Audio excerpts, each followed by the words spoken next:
Hi friends, सगळ्यात पहिलं महिला दिनाच्या तुम्हा सगळ्यांना खूप खूप शुभेच्छा. आणि आज मी बनवत आहे महाराष्ट्र पद्धतीची ताकाची कढी. त्यासाठी हे साहित्य बघा. इथे मी लसूण बारीक चेचून घेतलेला आहे. इथे 5 मोठ्या मिरच्या बारीक करून घेतले. इथे कढीपत्ता आहे, इथे कोथिंबीर बारीक करून घेतली आणि ते चवीपुरतं मीठ आहे. आणि इकडे बघा, याच्यामध्ये मी जिरे टाकणार आहे, राय टाकणार आहे, हळद टाकणार आहे थोडीशी, आणि हे आहे 1 लिटर ताक. इथे मी 1 लिटर ताक घेतलेलं आहे. आता मी कढीला फोडणी देते. इथे मी टोप ठेवला आहे, त्याच्यामध्ये 2 चमच तेल टाकलेलं आहे. तेल गरम चांगलं झालं की लगेच मी कढीपत्ता त्याच्यामध्ये टाकला.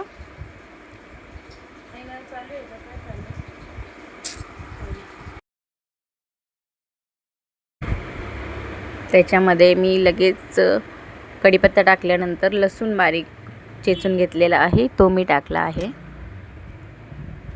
आणि हिरवी मिरची बारीक कापून घेतली ती सुद्धा मी टाकली. आता मी लसूण, हिरवी मिरची, कढीपत्ता गरम तेलात टाकला. नंतर त्याच्यामध्ये मी जिरे थोडे टाकले. अंदाजेच आपल्या टाकायचं जिरे, राय. आता मी राय थोडीशी टाकते.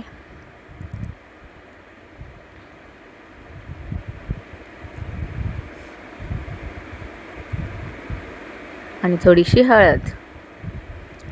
थोडी राय, जिरे आणि हळद असं छान तेलामध्ये परतवून घ्यायचं. असं लालसर कलर आला पाहिजे.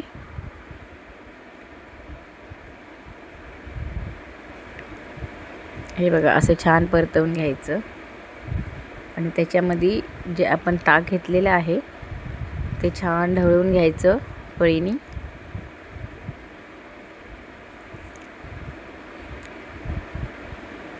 ताक ढवळून घेतल्यानंतर ते ताक लगेच आपण त्या तेलामध्ये टाकायचं, फोडणीला घालायचं. हे बघा असं. आणि छान असा मग कलर येतो. आणि मग छान एका चमच्याने ते ताक असं ढवळत राहायचं.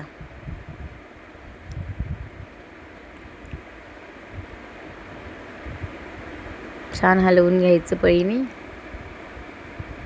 आणि नंतर अंदाजे थोडंसं मीठ टाकलं मी त्याच्यामध्ये. आपल्याला हवं तेवढं अंदाजे मीठ टाकायचं, जास्त खारट झालं नाही पाहिजे. आणि वरून बारीक कापलेली कोथिंबीर टाकायची.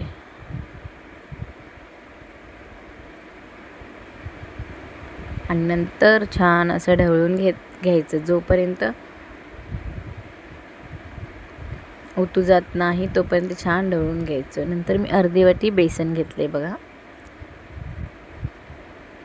ते बेसन भांड्यात काढून घ्यायचं.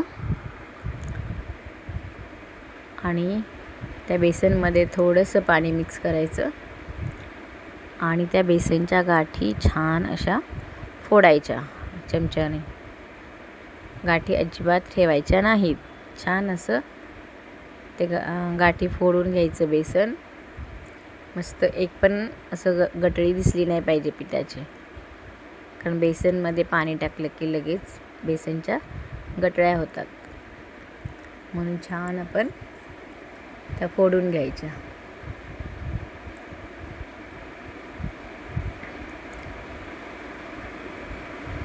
हे बघा, असं छान आपल्याला अंदाजे पाणी टाकायचं आणि छान असं गटळ्या फोडून ते बेसन एकजीव करून घ्यायचं.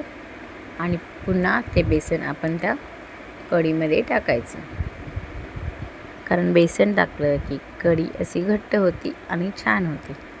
आणि ढवळत राहायचं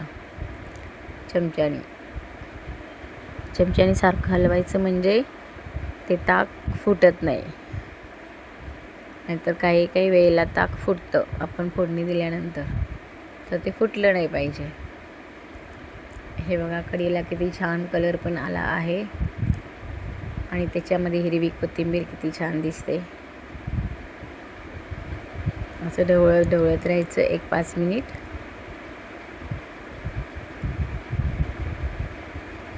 हे बघा, असं 5 मिनिट छान ढवळून घ्यायचं. खाली वर करायचं ते, म्हणजे त्याच्यामध्ये गठळ्या होत नाहीत बेसनच्या पिठाच्या. आणि ही खूप साध्या सोप्या पद्धतीने अशी कढी केलेली आहे. हे बघा, 5 मिनटं ढवळून झाल्यानंतर 10 मिनटं कमी गॅसवर ठेवायची उकळवायला. आणि पूर्ण उकळून द्यायची नाही. उकळत असतानाच आपण पुन्हा एकदा चमच्याने छान खाली वर करायची आणि ढवळत राहायचं.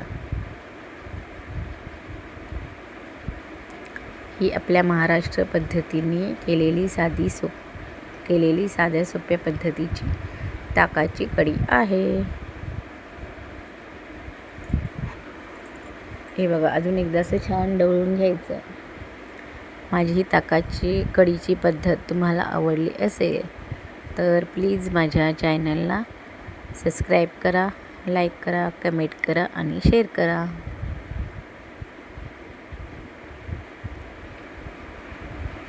हे बघा, उकळी फुटते कढीला.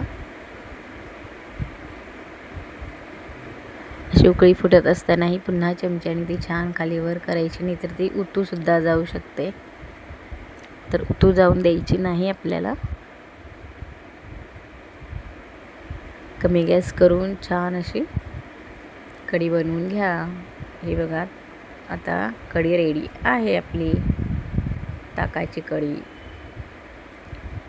आज महिला दिन होता, म्हणून महिला दिनाच्या निमित्ताने मी ही ताकाची कढी सोप्या पद्धतीने बनवलेली आहे. चला मग, बाय.